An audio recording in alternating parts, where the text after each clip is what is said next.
She taught English with perfect sentences, but the tall, tired man who barely spoke her language was the only one who made her heart finally make sense. Before we dive in, make sure to hit subscribe, tap like and share this video.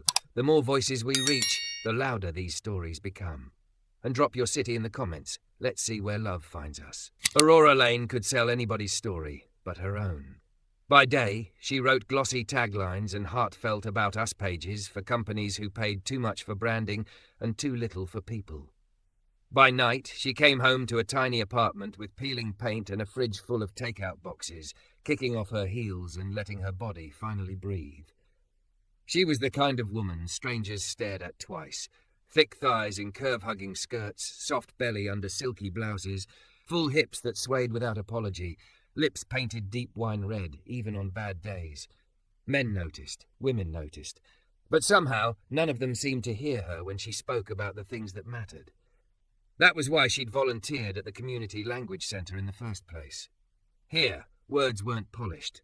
They were messy, broken, brave. Here, people showed up because they needed to be understood just enough to survive. On a rainy Tuesday evening, Aurora was wrestling with a crooked welcome banner that kept trying to fall off the glass door when she saw him. He stepped in out of the rain like he wasn't sure he was allowed to. Tall. Taller than any man had a right to be in a hallway that narrow. Broad shoulders in a dark work jacket speckled with concrete dust, navy t-shirt stretched across a chest built from actual labour, not a gym membership. His skin was deep brown, rainwater still clinging to his lashes. A beat-up backpack hung from one shoulder. His hands, big, scarred, capable, held a wrinkled flyer. Their eyes met, and Aurora forgot what she'd been doing. The banner slipped. The tape let go with a soft rip. The paper drifted down between them. "Great," she muttered, cheeks flushing. Perfect timing. He bent quickly, scooping up the banner with careful fingers as if it were fragile. "Sorry," he said, voice low and accented, as if he somehow thought the falling paper was his fault. She shook her head, curls brushing her cheeks. "No, it's fine. Gravity's just rude tonight." He hesitated at the edge of the doormat, water pooling around his boots. His eyes flicked from her face to the flyers on the wall, then to the classroom doors. Confusion and tension flickered across his features. "You're here for English?" she asked, softening her voice. He looked down at the crumpled flyer in his hand, then held it up like proof. "English," he repeated carefully. "Yes, I learn. Then you're in the right place." She smiled, the real kind she rarely used with clients. "I'm Aurora." She pressed a hand to her own chest, then pointed gently toward him. "You?" For a second he seemed to weigh whether his name belonged here. Then he said, "Malik," but there was more wrapped around it. Rounded vowels in a language she didn't know, like his tongue remembered another version first. "Malik," she repeated, letting the name rest on her own mouth. His eyes warmed at the sound. "Nice to meet you." She stuck the banner back up, the tape finally holding this time, and pushed the door open wider. "Come on in. You're early. That's a good sign." He took one step over the threshold, then stopped again, glancing down at his muddy boots, then at the floor. "Is okay?" he asked. "Dirty." The care in that tiny question pressed against something tender in her chest. Clients barged into her office with coffee and complaints, never apologizing for the mess they left behind. This man worried about dirt on a floor that was already scuffed. "It's okay," she said. "Really, we have mops. You have more important things to worry about." He nodded once, still unsure, then followed her inside. The beginner classroom was a mismatched collection of plastic chairs, wobbly tables, and a whiteboard that squeaked too loudly. Aurora loved it. She set Malik up near the front, sliding a notebook and pen in front of him. He picked up the pen like it was heavier than it should have been. "Have you studied English before?" she asked, speaking slowly, watching his eyes. He frowned, searching for words. "Little," he said. "School, long time." His hands moved as if reaching for the rest of the sentence in the air. "Here, new. Fast." He grimaced, tapped his temple. "Brain, slow." Aurora's heart pinched. "Your brain is working overtime," she said gently, even though she knew he only caught fragments. She moved her hands, miming gears turning. This, hard work, not slow, strong. He stared at her for a beat, then huffed out a quiet laugh. "Strong," he repeated, touching his chest, the corner of his mouth lifting. "Maybe small strong." She laughed with him, the tension in the room easing. As more students trickled in, an older woman from Ukraine, a teenager from El Salvador, 2 brothers from Syria, the small classroom filled with different kinds of silence, the kind that came from fear of messing up, the kind that came from a whole life lived in another language, suddenly feeling useless. Aurora moved between them with flashcards, exaggerated gestures, and endless patience. She was good at this, good at reading people's eyes, at seeing their panic before it turned into shame. But every time she passed Malik's desk, something changed in the air. He concentrated with his whole body, brow furrowed, shoulders tense, lips moving silently as he tried to make new sounds with muscles that were used to another rhythm. When he repeated a word after her, he watched her mouth, eyes fixed on the way her lips shaped vowels. "House," she said slowly, pointing to a picture. "House," he echoed, heavier on the vowels, deeper in the chest. "Job." "Safe," he paused. "Safe," he said, softer, like the word meant more than she could explain in that room. At one point, she dropped a marker, and it rolled off the table toward his feet. He bent to pick it up. Their fingers brushed as he passed it back. It was nothing, a second, a spark. Her breath still hitched, he noticed. His gaze, steady, dark, disarmingly open, caught hers. Something unspoken moved between them. Sorry and thank you and I'm trying all layered in one look. For a man who barely shared 10 words in English, he said a lot with his eyes. During the break, the classroom buzzed with low chatter in half English and full mother tongues. Aurora stepped into the hallway to refill the electric kettle. Tea, she'd learned, soothed panic faster than grammar. When she turned, Malik was standing just outside the classroom door, staring at the bulletin board like it held the answers to his life. "Hey," she said softly, not wanting to startle him. "You okay?" He nodded, but his jaw was tight. He tugged lightly at his backpack strap, eyes on the floor. "Very difficult," he admitted.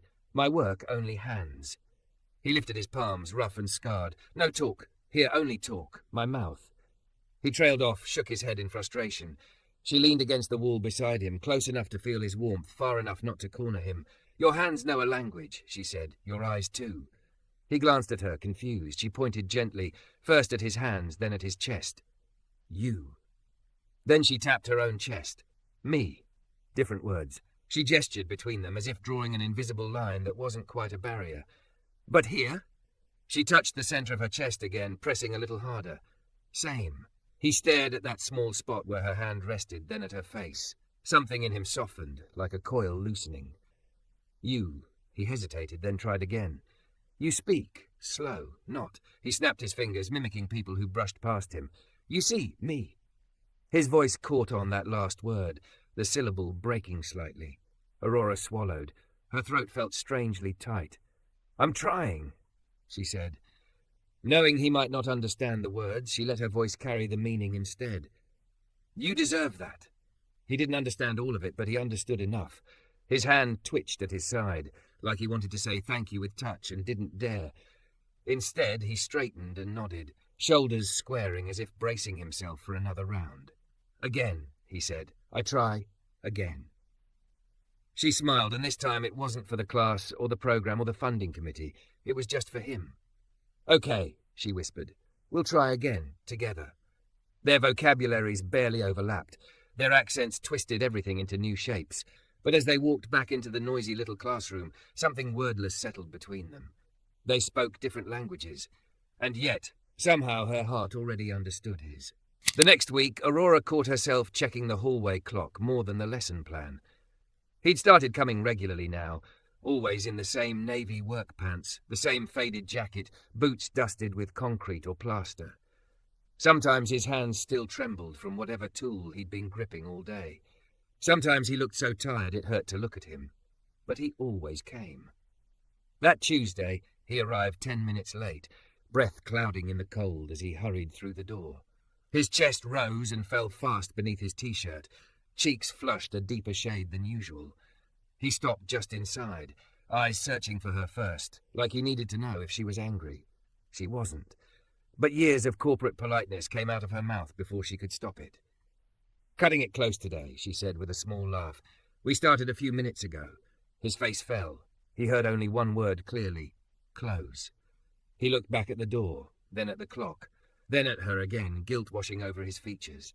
"Sorry," he said quickly. "Traffic, boss, more work, He fumbled for words, hands opening and closing. "No respect, sorry." The phrase landed like a stone between them. No respect. Aurora's stomach dropped. She'd meant it as a light tease. Something easy, familiar. Instead, it had become a knife. "Hey, no," she said, immediately softer. "Malik, I didn't mean—" I wasn't angry. She placed her hand against her chest, the fabric of her green wrap dress tightening over her curves as she breathed. "You came. That's what matters." He caught maybe half the words, but he heard her tone, saw the way her eyes widened, hands open, not crossed over her chest. Slowly, the panic in his shoulders eased. He nodded once, then walked to his seat. But something fragile had cracked. The lesson dragged. She was supposed to be teaching simple past tense, yesterday, last week, last year, but her mind kept replaying his face when he'd said no respect. Her own voice sounded wrong in her ears, all the warmth squeezed out by guilt. At one point, she got so distracted, she wrote, "I go to store yesterday" on the board and didn't even catch it until the teenager from El Salvador cleared her throat and gently corrected her. After class, the students trickled out in little clusters, some still practicing phrases, others retreating back into their familiar languages the second they hit the hallway. Aurora stacked notebooks with more force than necessary, berating herself. "You sounded like every rushed client who complains when someone is 5 minutes late. You know better." When she turned, she nearly collided with him. Malik stood by the door, backpack slung over one shoulder, fingers twisted in the strap. He cleared his throat. "Aurora," he said carefully, as if tasting each syllable. Her name sounded different in his mouth, rounder, softer, like it belonged to someone braver. "Hey," she said, trying to smile. "You heading home?" He shifted his weight. His English phrases were limited, but his eyes were not.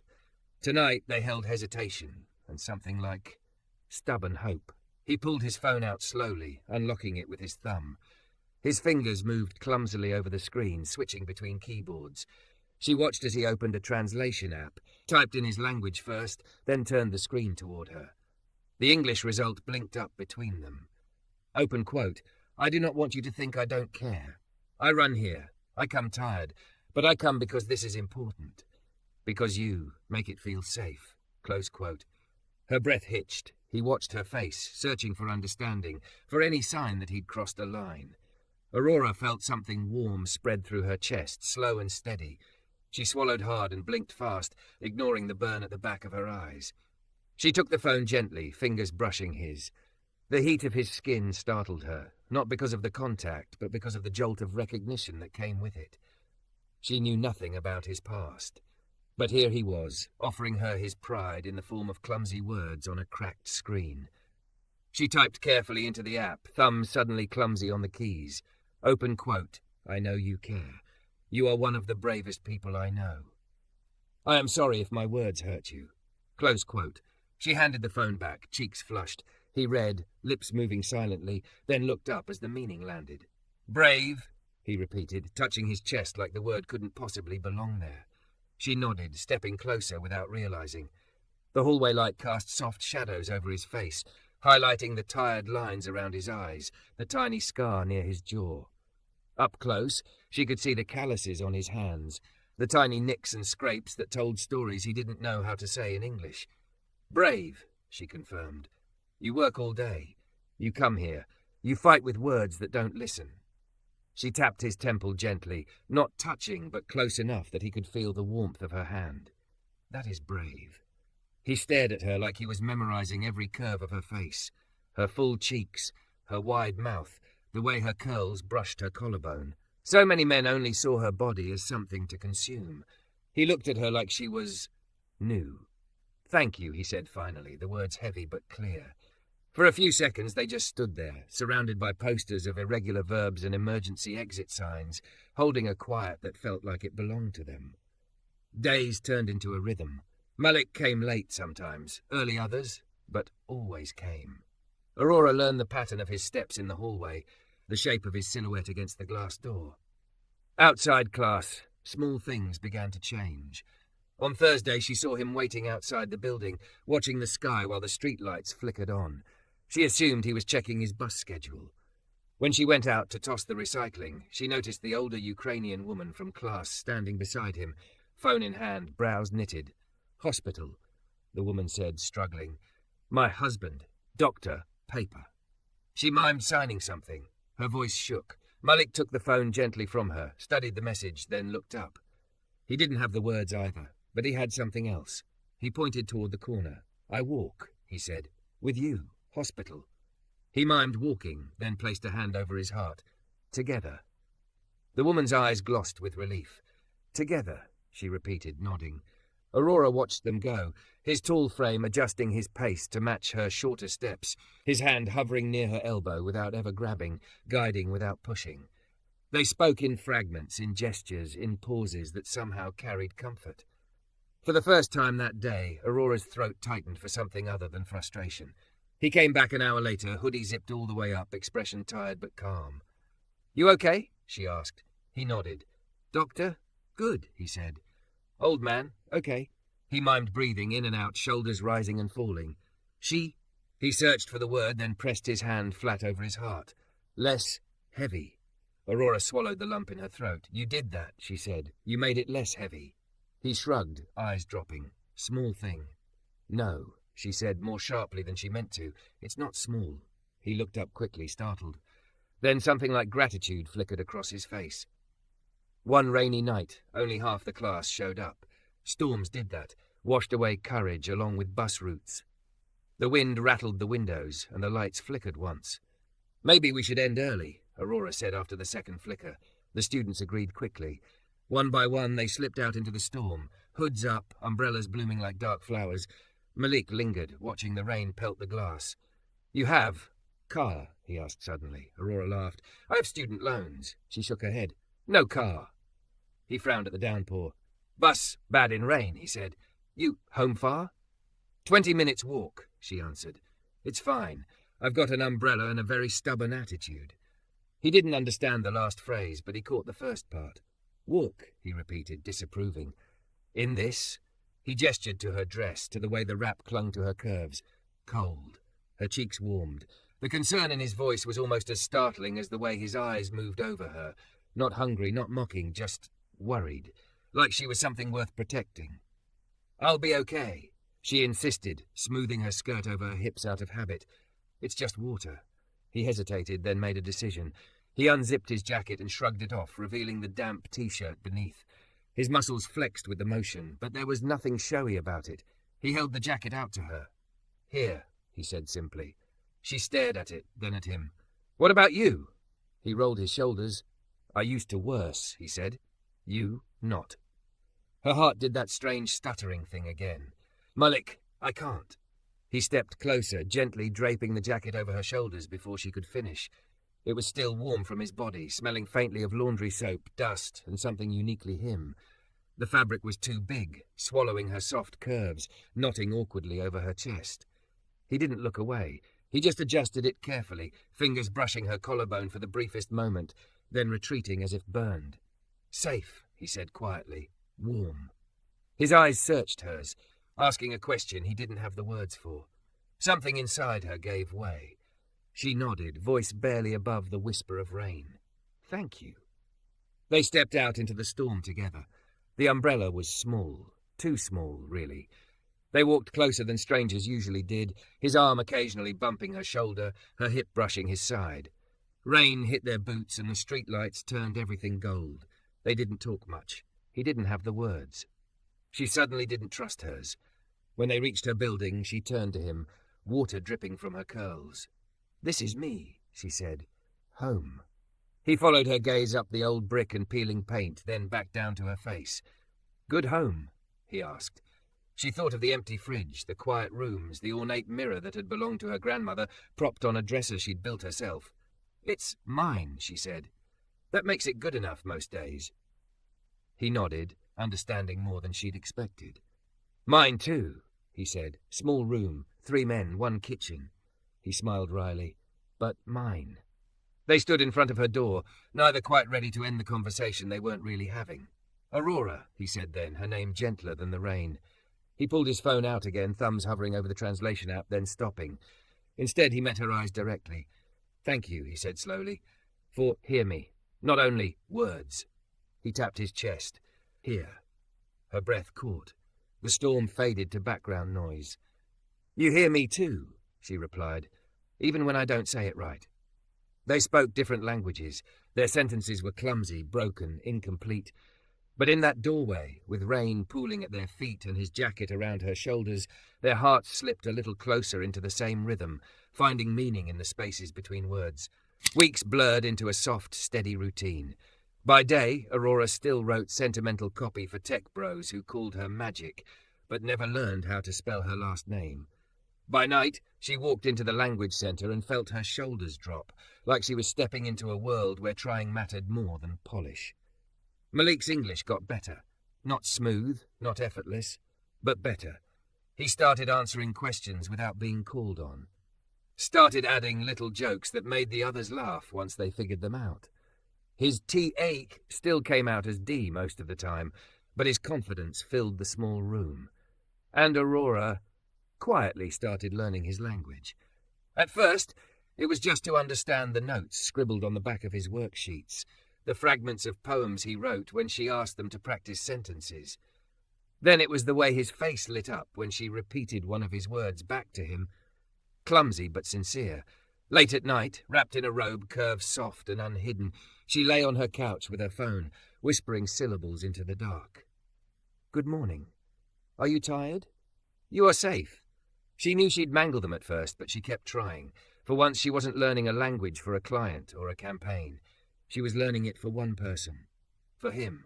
The collision came on a Wednesday. Her boss called her into a glass-walled conference room where the chairs were too sleek and the coffee always felt like a bribe. We're rolling out the new campaign in 3 weeks, he said, pacing. We need you here in the evenings. Live edits, real-time messaging. You're our secret weapon. Aurora's stomach sank. Evenings, she repeated slowly. 3 nights a week, maybe 4. He waved a hand. It's temporary, and we'll make it worth your while. Title bump. Bonus, this is what we've been working toward. He meant it as a compliment. It felt like a trap. I teach on Tuesdays and Thursdays, she said, keeping her voice steady. At the language center. I've told you that. He shrugged. Then you can stop. You've done your good deed. Time to focus on your career. He smiled like he'd said something reasonable. Her pulse thudded in her ears. Images flashed. Malik bent over his notebook, tongue between his teeth in concentration. The older woman's shaking hands the night of the hospital. The way the class lit up when someone finally understood a difficult word. I can't just leave them, she said quietly. You're not adopting them, Aurora. His tone sharpened. We need you. The client needs you. There are a dozen volunteers who can run flashcards.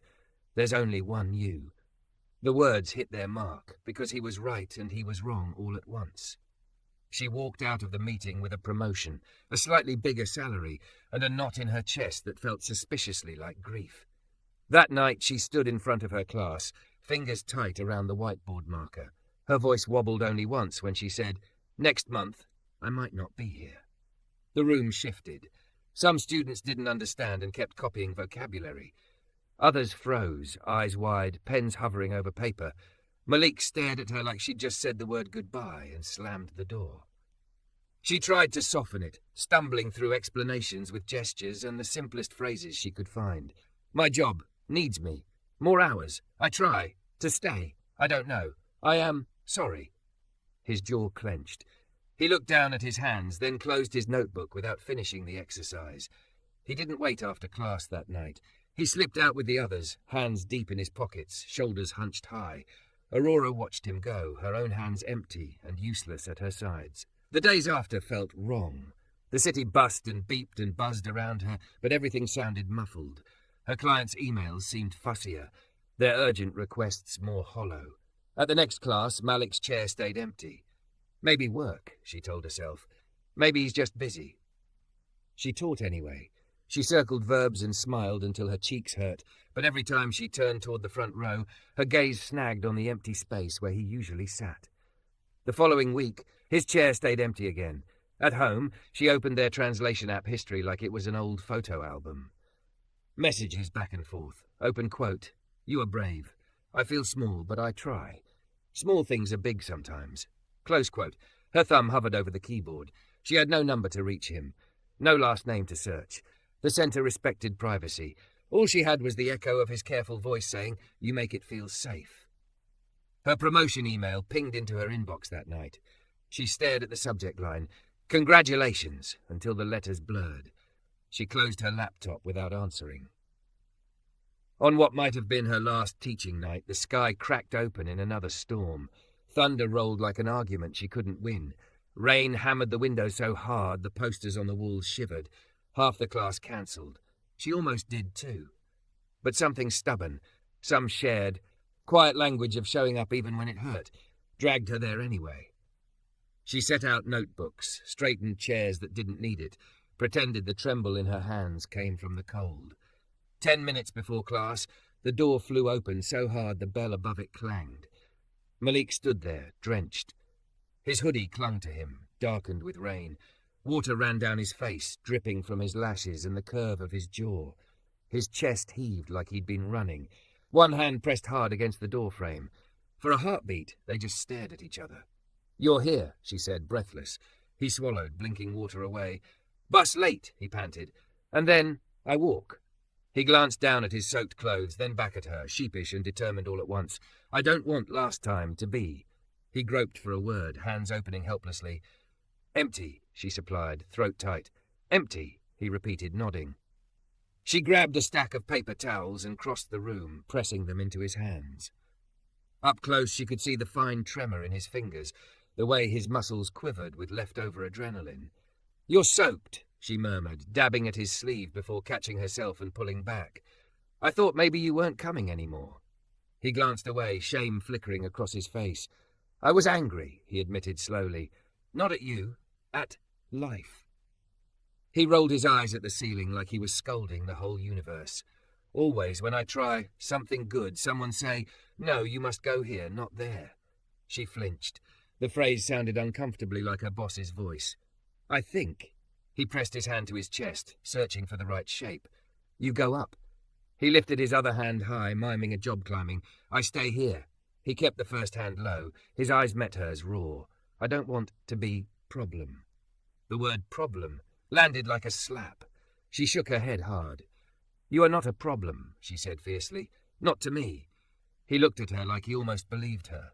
Movement caught her eye. The few other students trickling in paused in the doorway, uncertain, sensing something private in the air. "We can start class," Malik said quickly, stepping back. "We talk. Later. If you want." But she couldn't push this into the cracks of a lesson, not anymore. 5-minute break, she told the class, voice trembling. "Tea. Cookies. Go, go." She shooed them toward the kitchenette, then turned back to him. Her hands were shaking so badly she nearly dropped her phone as she pulled up the translation app.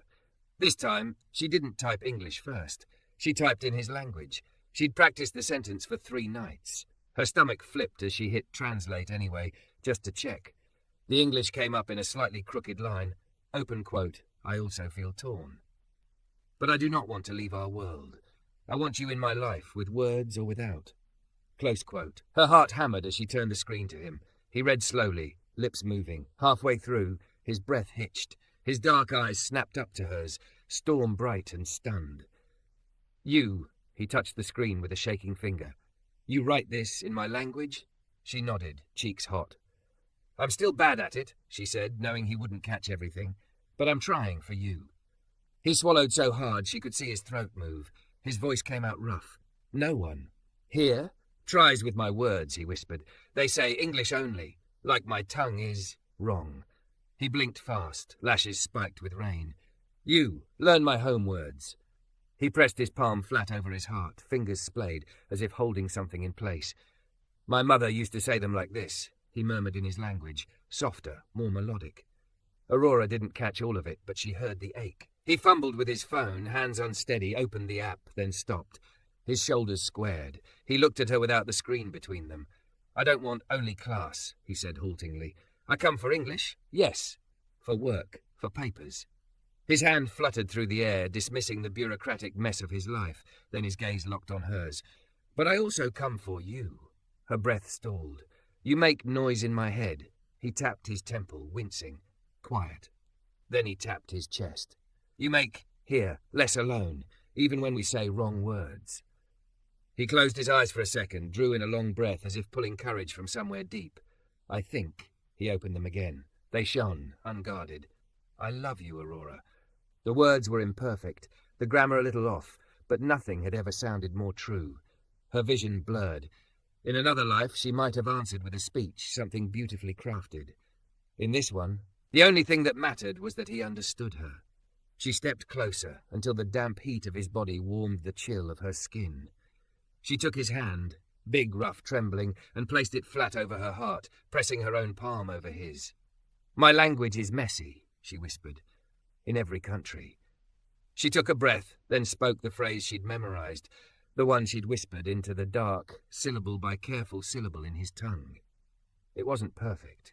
Her accent twisted some sounds. She tripped over one word and had to start it again. But she got it out. His eyes widened. The translation app wasn't needed this time. Open quote, I love you too. Close quote, dot, is what she'd meant to say. He choked out a sound that was half laugh, half sob. The hand on her chest curled, careful even in his desperation. Say it again, he murmured in his language. She did. Clumsier, stronger. Something in him broke open. He leaned in slowly, giving her all the time in the world to pull back. She didn't. She stepped into him instead, curves and softness meeting solid, shaking strength. When his lips met hers, it wasn't the hungry, thoughtless kiss of a stranger. It was a halting conversation in a language they were learning together. Thank you. I see you. Don't go. I won't. The storm outside roared. Somewhere down the hall, a kettle whistled and someone laughed at a grammar joke. The world went on. But in that tiny classroom, with rain beating patterns on the windows and his jacket still faintly drying on the back of a chair, two people who spoke in broken sentences finally stopped needing perfect words. They would still stumble, still reach for phones and dictionaries, still fight with vowels and bureaucrats and old wounds. But now, when language failed them, they had something else. Hands, eyes, heartbeats pressed together, humming the same quiet answer. They spoke different languages. Yet as he whispered her name like a promise, and she breathed his like a prayer, it was clear. Their hearts had understood each other long before their mouths ever caught up.